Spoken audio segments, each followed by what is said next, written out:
İyi bolajonim, to'xta, konditsioner nimaga bo'shatyapsan? Ha biz uyimizni pena-beton qildirganmiz-ku. Boshqa konditsionerning keragi yo'q. Yozda salqin, qishda issiq. Yechib tashlasak bo'laveradi. Pechkalarni ham buzamiz endi. Tog'a biz uyda hammasi konditsionerlarni yechib tashladik. Nimaga? O'sha yozda salqin bo'lyapti, qishda umuman keragi yo'q. Pechkalarni ham buzib tashlayapman. Nimaga? Mana bu steyashga polga qilib berganingiz juda ham issiq. Qo'lingizni ushingiz hozir muzdek. Bu qishda issiq bo'ladi, to'g'rimi? Hozir mana Qurbon hayiti kelyapti. Obunachilarga qanchadan qilib berasiz? Qum sementini olib bersa 35 mingdan qo'yib beryapmiz.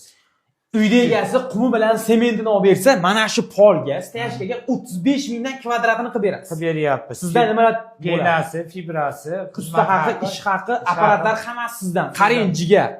Men ham bunaqa narsa qildirmaganman. Qurbon hayitiga tog'amiz tanajoni sog' bo'lsin. Siz ham uyingizni, xonadonni pol do'niga xuddi shunaqa pena-beton qildirmoqchimisiz? Qarang. Bu xohlagan yukni ko'taraveradi. Spalni, divan, kravat, to'g'rimi? Hech qanaqa yorilmaydi, netmaydi. Shuni ustidan bitta lamin gilamni o'zini tashlab yashasa ham bo'laveradi. gilamni o'shtasam xohlasangiz laminat, kimdir parket, kimdir uzbi qo'yib olsa bo'laveradi. Qarang jigar. Siz faqat semeni bilan qumini olib bering, qolgan hamma narsa tog'amdan. Lekin 35 mingdan. Yo'q, qumi ham, semeni ham sizdan bo'lsa, unga qanaqa bo'ladi? Bunga o'sha 10 santimetrligini 55 mingdan, 10 santimetrga 5 santimetrligini 50 mingdan qo'yib beryapmiz. Tushunarli. Jigarlar, qarang, tog'ajonimiz nafaqat polga, tomga ham, loyni ustidan ham, loydan oldin ham pena-beton qilib beraveradi, to'g'rimi? Hamma pena-betonchilar ustozi.